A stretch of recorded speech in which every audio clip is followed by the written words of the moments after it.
Un témoignage tout à fait bouleversant venant de Dolph Lundgren, que vous avez dû voir dans Rocky IV, mais aussi dans d'autres films à succès, comme par exemple la fameuse saga Expendable.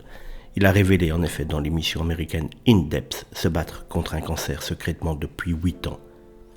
J'ai eu une vie formidable, dit-il. J'ai vécu 5 vies en une. Je ne me suis pas senti amer. J'avais juste de la peine pour mes enfants et pour ma fiancée, a expliqué l'acteur suédois en évoquant sa maladie face caméra en 2015.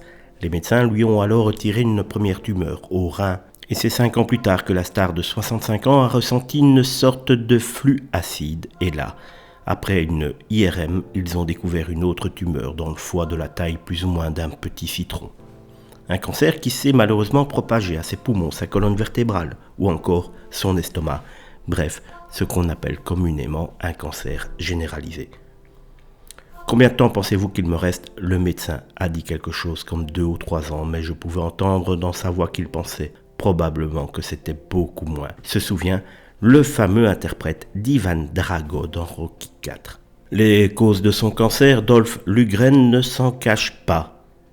Elles sont sans doute dues à sa prise de stéroïdes dans les années 80-90. On s'en veut.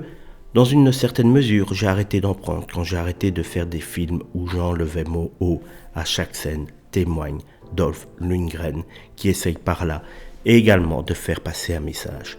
Mais voilà, Dolph Lundgren, condamné et n'ayant plus beaucoup d'espoir et d'espérance de vie à long terme, change radicalement de traitement. Il teste un traitement expérimental et là, l'avenir s'est légèrement éclairci pour l'acteur. Ses tumeurs ont diminué de près de 90%. J'espère que les médicaments que je prends vont supprimer tout le reste et il confie pouvoir battre son cancer une bonne fois pour toutes dans les semaines ou les mois à venir. C'est ce qu'on lui souhaite évidemment et c'est ce qu'on souhaite pour le moral de tous ces cancéreux, ces gens qui sont malheureusement victimes de cette terrible maladie qu'on essaye de combattre depuis bien trop d'années.